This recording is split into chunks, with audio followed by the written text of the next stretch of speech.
sempre me surpreende falar mais uma semana.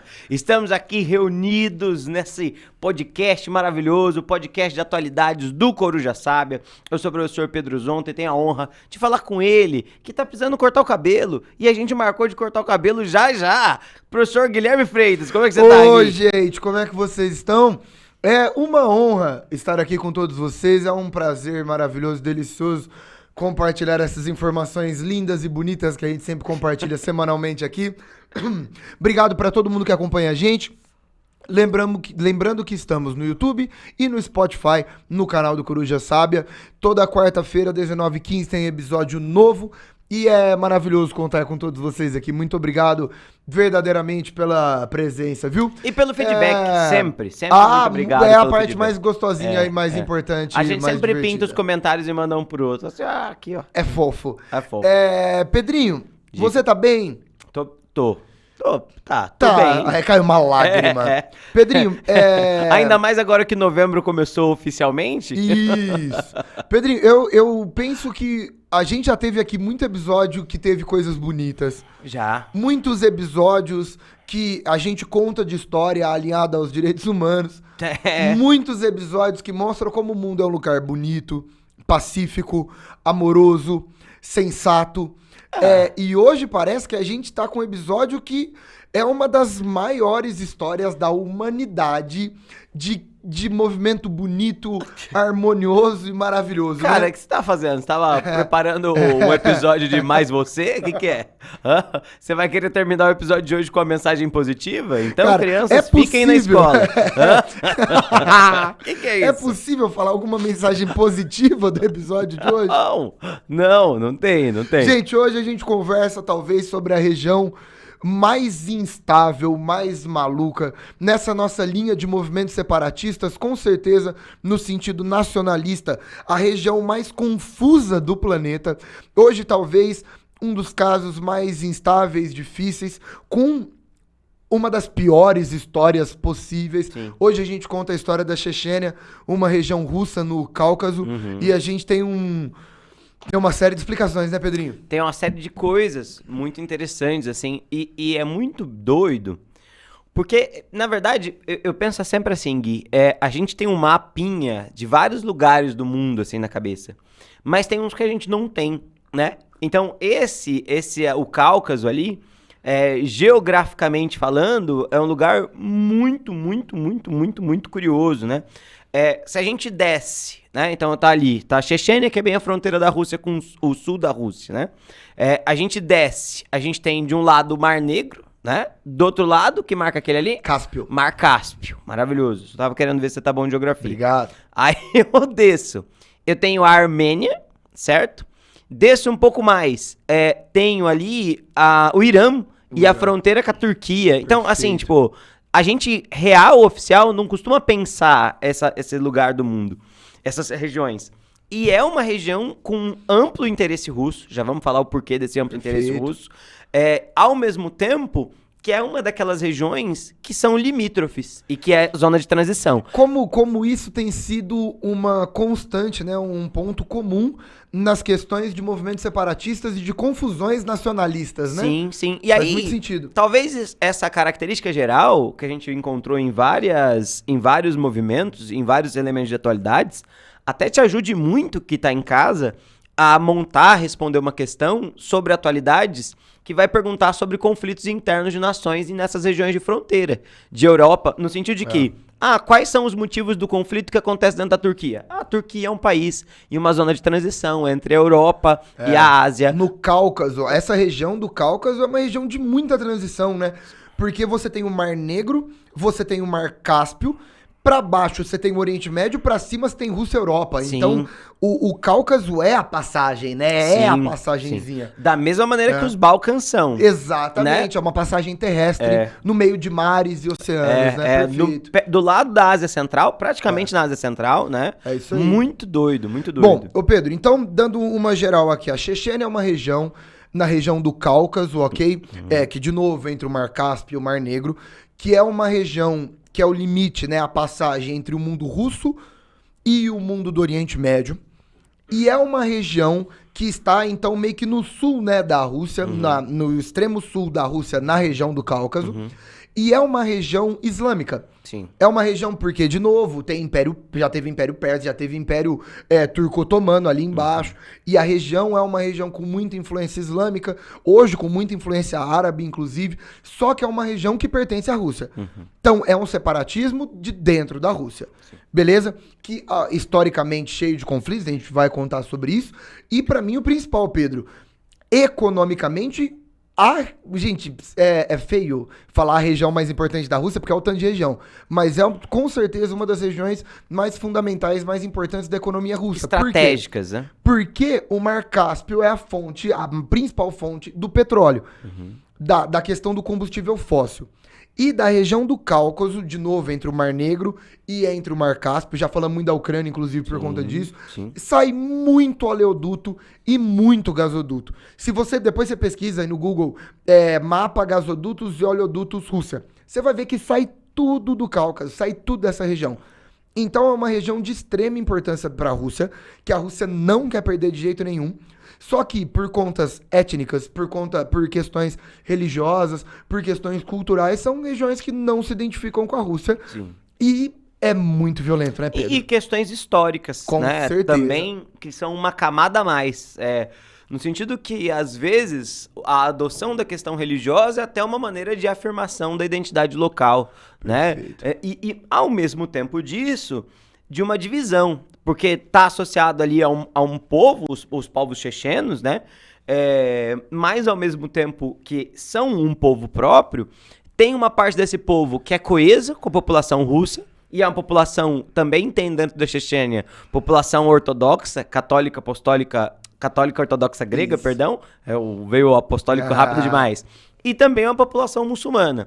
E ora, esses grupos se rivalizam entre si, e ora estão vinculados com a Rússia ou contra a Rússia, como a gente vai conversar bastante também ao longo desse episódio. É isso aí, cara, eu tava dando uma olhada nessa questão do nacionalismo caucasiano, é uma loucura, é uma loucura. Por quê? Porque nessa região vai ter o Azerbaijão, vai ter a Geórgia, vai ter a Armênia, e tudo cheio de questão separatista, né? Cara, no Azerbaijão... tem, olha, o Alto Karabakh, o Nakhchevão. Já ouviu falar do Nakhchevão? Grande. Nakhchevão. Cara, na Rússia tem o Daguestão, tem a Chechênia e tem a Ingushétia. Cara, na Geórgia tem a questão da Ossétia do Sul e da Abcásia. E a Ossétia do Sul quer se juntar com a Ossétia do Norte. Ossétia do Sul tá no meio da Geórgia e a Ossétia do Norte tá no meio da Rússia. E aí elas querem se juntar, então é 2 separatismos num só. É uma loucura nessa questão étnica nacional. É uma zona. E isso é interessante até pra gente pensar, Gui, e agora só pra gente fazer a pincelada final e a gente ir pra parte histórica em si, da própria construção da identidade da Rússia, tá? Quando a gente fala da Rússia, né, a Rússia é uma grande federação de regiões. É óbvio, algumas regiões com mais independência, outras com menos independência, que tem um passado histórico atrelado à história do Império Russo, mas o Império Russo consolidou essa organização, consolidou essa união, muito mais a partir da guerra, muito mais a partir da invasão, porque quando a gente pensa na Rússia, a gente está pensando num império gigantesco. O maior possível, do que no princípio da autodeterminação dos povos. E aí esse Império Russo foi base da construção da União Soviética, e com a dissolução da União Soviética, o pensamento principal do Estado russo é reconstruir aquilo que o antigo Império Russo possuía, certo?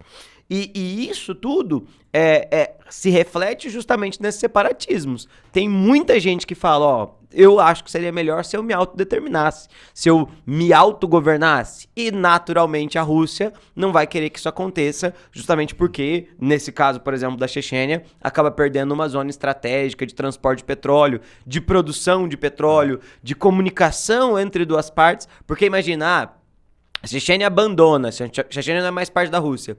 Imagina a dificuldade que é transportar coisas que saem, né, do Cáspio pro Negro, do Negro pro Cáspio e assim diante. Né? E é interessante isso, porque o Putin carrega muito essa ideia de unificação do povo eslavo, do povo russo, mas Na verdade, a Rússia é multiétnica, né? Sim. É uma salada. E essa salada gera uma série de conflitos nacionalistas separatistas gigantescos. Se você pega a população, é bem curioso, né? Se você pega a população lá de Vladivostok, todo mundo conhece por conta do War, óbvio.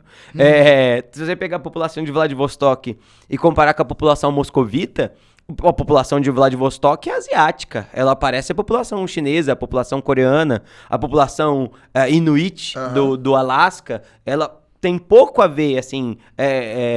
Fisicamente, né? Com a população físicas, europeia, da Europa Ocidental. A população do centro da Rússia tem uma característica mais vinculada com a característica dos turcos, porque é uma ampla composição túrquica. E, de novo, né? Tem a ver com essa... Pedro, mas se você falar isso daí pro Putin... Você some, né? Some. Você some, né? Você some, né? Não tem nem jeito, né? O Pedro desapareceu, rapaz. Não tem jeito. Não eu tá acho aqui, que é. desapareceu. Cara, vamos pra questão histórica, então? Bora lá. Vamos rodar nossa primeira vinhetinha, vamos começar a falar de história e vamos pras origens desse conflito na Chechênia. Agora. O Gui, a gente tem essa coisa de voltar no tempo. Me diga, voltaremos muito no tempo? Cara... Seria possível voltar um absurdo no tempo, mas seria inútil. Tá demais, né? Bom. Porque, tipo, eu posso falar sobre as migrações eslavas, cara, de 10 mil antes de Cristo. Lá, desnecessário. Não tem, né? Acho que é no mínimo desnecessário. Ok, então vamos lá. Tá. Bom, eu vou pro século XVI. Bom. Ontem. Brasil, Ontem. dá pra falar de Brasil. Cara, bom, o lance é o seguinte. Primeiro ponto. Essas regiões caucasianas, né, as regiões do Cáucaso, são regiões multiétnicas e com organizações em clãs, né, tribais, desde um mundo, de novo, antigo e medieval. Acontece que no mundo moderno, 3 grandes impérios se formam ali. Então, de novo, a região do Cáucaso é uma tríplice fronteira. Por quê? Pensando no sudeste da região, do sul um pouco para baixo, tem o poderoso Império Persa. O Império Persa, a região do Irã, ela vai e volta ao longo da história e se desenvolve 1 milhão de vezes. Pensando no sul, mas pensando no sudoeste, tem a formação do Império Turco Otomano. Já falamos muito sobre o Império Turco Otomano. Lembrando que a gente tem um episódio sobre Turquia e Erdogan. Temos um episódio também sobre a questão do Kosovo, né? Que a gente falou sobre o expansionismo turco-otomano na região da Península Balcânica, nas Balcãs. Então, já falamos muito sobre a grande história do Império Turco-Otomano. E, pra cima, tem a formação do Império Russo. Lembrando que a ideia do Império Russo, inclusive, é muito associado à segunda metade do século XVI por conta de Ivan o Terrível. Aliás, o Ivan o Terrível é o primeiro cara que aplica uma série de projetos expansionistas russos na região. E a gente tem, ao longo do século XVI, então, as primeiras inserções do Império Russo na região. Mas lembre-se que quando a gente tem o expansionismo russo na região, a gente também tem o expansionismo turco. Mais uma vez, de novo, a gente já falou isso semana passada, né, no episódio de Kosovo, e agora a gente cita a mesma ideia. A história da Rússia, é uma história de conflitos com o Império Turco. Porque eles têm muita região de encontro. As Balcãs é interesse russo, é interesse turco. O Cáucaso é interesse turco, é interesse russo também. Então vai rolar uma série de tretas ali. E aí um ponto importante. Por conta desse expansionismo turco-islâmico, o islamismo chegou ali. Tanto que é um islamismo sunita, beleza? Teve xiita naquela região, mas sempre foi minoria, né? Hoje os xiitas são minorias no mundo islâmico. Então, por conta disso, é uma região muito islamizada. Lembre-se que lá tem, por exemplo, a Armênia, né? Que é cristã e lembra do genocídio armênio, que é absurdo que foi, já falamos aqui também. Bom, e aí? Acontece que vai existir uma grande briga de domínio daquelas, de novo, várias etnias caucasianas entre turcos e russos. Por conta disso, os russos são católicos ortodoxos e os turcos e aquela região do sul do Oriente Médio são islâmicos. O que acontece? O domínio verdadeiro da região do Cáucaso pela Rússia vem na segunda metade do século XVIII, ok? Então aí tô passando mais de 200 anos, tá? Tô indo de 1560 para 1770. Por quê? Porque entra uma moça, Catarina Grande, uma déspota esclarecida, ultra autoritária, que de fato vai formar o gigantesco Império Russo, né? Então essa Rússia czarista, ela se forma como um grandioso império, apesar da origem de Ivan o Terrível no século XVI, com a Catarina Grande no século XVIII. Portanto, eu tenho até algumas pequenas datas aqui, ó. Em 1774, a Rússia controlou a região da Ossétia. E aí depois, 2 anos depois, controla a Chechênia. E em 1801 é a hora que eles vão anexar a Geórgia. Então, tudo isso de novo, região do Cáucaso. E aí a Catarina Grande vai fazer uma baita de uma expansão para essa região, vai começar a tomar toda essa região, só que por conta dos conflitos nacionalistas, sempre vai ser instável. Ô Pedro, Diga. acho que nessa nossa série nacionalistas aqui e separatistas, Separatismo. toda vez tem um ponto em comum. Qual que é o século que o movimento nacionalista, que essas questões nacionalistas explodem? Século XIX. É o 19, é isso aí.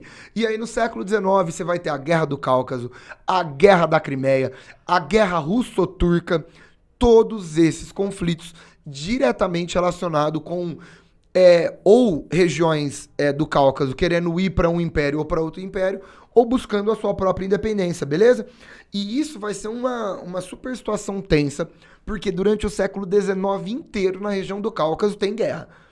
Então, se a gente for pensar, a Guerra Russo-Turca é uma delas. A Guerra do Cáucaso é uma delas. A Guerra da Crimeia. Gente, a Crimeia é uma península no Mar Negro. E o Mar Negro é exatamente um dos mares do lado da região do Cáucaso. Então, o século XIX inteiro tem guerra. E aí é complicado, porque tem uma hora que faz parte do Império Turco. Aí outra hora faz parte do Império Russo. Aí ficou independente. Aí voltou pro Império Russo. É uma zona. Até que um pouco depois da Primeira Guerra Mundial, Pedro, a gente sempre conversa com você, você é professor de história, eu não sei se você já ouviu essa história aqui. 3 anos depois da Primeira Guerra Mundial já ter iniciado, a Rússia começa um levante contra o czar, que em fevereiro de 17 depõe o czar. E aí, neste momento, é colocado um governo provisório no poder. Um moço chama Vladimir Lenin. Ele estava no exílio na Europa, Suíça, Alemanha. Ele volta para a Rússia, São Petersburgo. E ele organiza um partido lá, é bolchevique que chama. Olha. E aí eles organizam esse movimento para, na Revolução de Outubro, derrubarem o governo provisório, que já era republicano, e instalarem um governo socialista republicano liderado por Vladimir Lenin. Esse evento ficou conhecido como Revolução Russa. Eles chamam de Revolução Russa. Impressionante. Não sei se já ouviu falar. Essa específica é a Revolução de Outubro. Isso, aí tem a de fevereiro antes Também chamada de Revolução Vermelha. E vermelha. Ou Revolução Bolchevique. Bolchevique. Não conheço. E aí o que vai acontecer? Pedrinho, agora é interessante essa história. A galera da Chechênia entende que a Revolução Russa, tanto a de fevereiro quanto de outubro, que são antiquizaristas, são revoluções que vão acabar com o Império Russo. Sendo assim, apoiar os bolcheviques, apoiar os socialistas, é apoiar o fim do imperialismo. Sendo assim, com a Revolução Russa, todas as regiões separatistas poderiam, de fato, ter a sua completa independência. Portanto, a Chechênia apoia a Revolução Russa. E aí, depois da Revolução Russa, depois desse processo, a Rússia agora vai passar por uma guerra civil, vai acabar, né, com os outros exércitos reacionários, e o Lenin vai ter a estabilidade no governo até 24, depois entra o Stalin. E a Chechênia, depois da Revolução Russa, vai falar assim: ufa, agora acabou o imperialismo russo, agora acabou esse avanço sobre outras regiões, e agora que a gente tem um governo socialista bolchevique, a gente pode ficar tranquilo porque agora nós estamos independentes e agora nós não vamos cair mais na mão do domínio russo. Deu errado. O mundo não é assim, né? Cara, gente, vamos lá. A Guerra Civil Russa, quando o Exército Vermelho chega na fronteira, o que eles fazem é exatamente o contrário. É invadir os países vizinhos. Pedro, nessa nossa linha de conversa, eu acho curioso como a Rússia, em todos os momentos da sua história, foi imperialista. Sim. Cara, a União Soviética, agora, cara, imperialista. Sim. O Império Russo, o czarismo russo imperialista. também. Cara, hoje o Putin. É imperialista. Cara, a história da Rússia, independente do período. É claro que varia muito a extensão disso, né? Mas principalmente para sua vizinhança. Da mesma maneira que os Estados Unidos no século XIX é extremamente imperialista com o Big Stick, a Rússia também é terrivelmente imperialista ao longo de todo o seu processo de história louco. com seus arredores, né? Bom, então quando tem a Revolução Russa, é até formada a República Montanhesa do Cáucaso Norte, que é a Chechênia. Só que em 1921, depois da Guerra Civil, aquela região já é invadida e se torna uma república socialista soviética. Então, ao longo de toda a história da União Soviética, o Cáucaso vai fazer parte. Acontece que, última minha história aqui, quando ocorreu a Segunda Guerra Mundial, várias regiões dominadas pela União Soviética aproveitam aquela situação para buscar sua independência. Acho que o caso mais famoso é a Finlândia, né? Sim. Que tem um domínio forte. Inclusive, quando rola esse processo, muitos países vão buscar aliança da Alemanha nazista, Sim. né? Isso é maluco. Sim. A Rússia vive acusando a Chechênia de que, não, é nazista porque buscou apoio. Eu acho que esse apoio naquele contexto tinha muito a ver com se libertar da União Soviética, né? Tem a ver... É que assim, né? É delicado, né? Esse assunto é um assunto muito grave, porque se você se apoia no nazismo, você tá errado, né? Esse é o ponto de partida. Dito isso, sabendo que está errado, o nazismo representa naquele contexto um poder antissoviético, né? E aí, por conta disso, por exemplo, dentro da Ucrânia, você tem grupos que vão apoiar os nazistas, porque tem grupos que não apoiam a União Soviética. Bom, o ponto da mesma maneira que a gente teve os chechenos apoiando a Revolução Socialista porque não queriam apoiar o poder do czar, você tem aqueles que vão apoiar os nazistas porque não querem apoiar a Revolução Socialista. Perfeito, isso. Porque desejam a liberdade perante a União Soviética. E aí, mas aí isso. Eles são nazistas, é isso. Sim. E aí o nazismo... E aí pensando assim, pensando no nazismo nesse contexto, menos como algo antissemita, apesar de ter um antissemitismo bem forte dentro da Rússia também, mas mais com aquele sentimento do nacionalismo exacerbado que o nazismo traz. E que vai me libertar da União Soviética. Exato. Eu concordo. Exato. Mas, de novo, é um tema muito complicado, tá? Não, mas ficou muito claro, sim, Pedro, eu entendi perfeitamente. Sim. Tipo, de qualquer forma, errado é um absurdo. Mas entende-se mais essa busca pela aliança com a Alemanha nazista com o intuito de uma libertação da União Soviética do que por diretamente questões ideológicas. Sim. Perfeito. Bom, o que vai acontecer, gente? Por conta dessa tentativa da Chechênia de independência no contexto da Segunda Guerra Mundial, o Stalin vai ficar doido. E aí o Stalin começa uma série de domínios mais centralizadores ainda, mais autoritários ainda. A história do stalinismo é famosa pelas migrações internas forçadas. E aí ele vai tirar muita gente da Chechênia e mandar para a Ásia Central. Ele vai mandar muita gente para a Sibéria. Ele vai pegar gente de outras regiões da Rússia e mandar para a Chechênia com o intuito de criar uma salada étnica, uma mistura nacionalista para que o movimento separatista se enfraqueça. E por conta disso, até hoje, falam que essas migrações forçadas do Stalin complicam mais ainda a questão nacionalista, a questão étnica na região do Cáucaso. Bom, então apesar de, durante o período da história soviética, a Chechênia ter tentado se libertar durante a Segunda Guerra Mundial, não conseguiu. Bom, pula então para o final da União Soviética. Em 1990-91, Gorbachev começa um processo de desmembramento, a União Soviética vai se desmembrando em SEI, e grande parte do Cáucaso consegue a sua liberdade. SEI, Comunidades dos Estados Independentes. Isso. Sou que eu tava falando SEI? Porque eu sei, formou a SEI. Não, SEI, CEI, Comunidade dos Estados Independentes. E aí é nesse momento que vai formar o Azerbaijão. Sim. É nesse momento, em 91, que vai formar a Geórgia. Tem uma galera. Uma galera que antes eram repúblicas socialistas, soviéticas. É nesse momento que vai formar a Ucrânia. E aí a Chechênia falou, tá formando o Azerbaijão, tá formando a Ucrânia, tá formando a Geórgia. Então várias regiões que não se identificam com ser parte da Rússia, nesse momento, em 91, no final da União Soviética, estão se libertando. Portanto, em 91, é exatamente a hora da Chechênia se libertar e ficar livre do domínio russo. E aí uma história de liberdade, alegria e felicidade. E aí deu certo se libertar e até hoje eles estão bem e não aconteceu nada. Infelizmente a história não funciona desse jeito. Você quer criar um bloco? Vamos lá. Vamos criar um bloco pra tentar entender como que essa felicidade não é tão felicidade assim. Nunca é. Vamos lá, gente. Roda a vinhetinha. E aí, Pedrinho, como que é a história então da região da Chechênia pós-desmembramento da União Soviética? Muito bem, muito obrigado. Excelente história, sempre muito bem contada, Guigui. E aí é o seguinte, no momento em que a Chechênia fala de querer sua independência, né, pro então presidente Boris Yeltsin, que é o presidente da Rússia, ali, né, dentro da comunidade russa,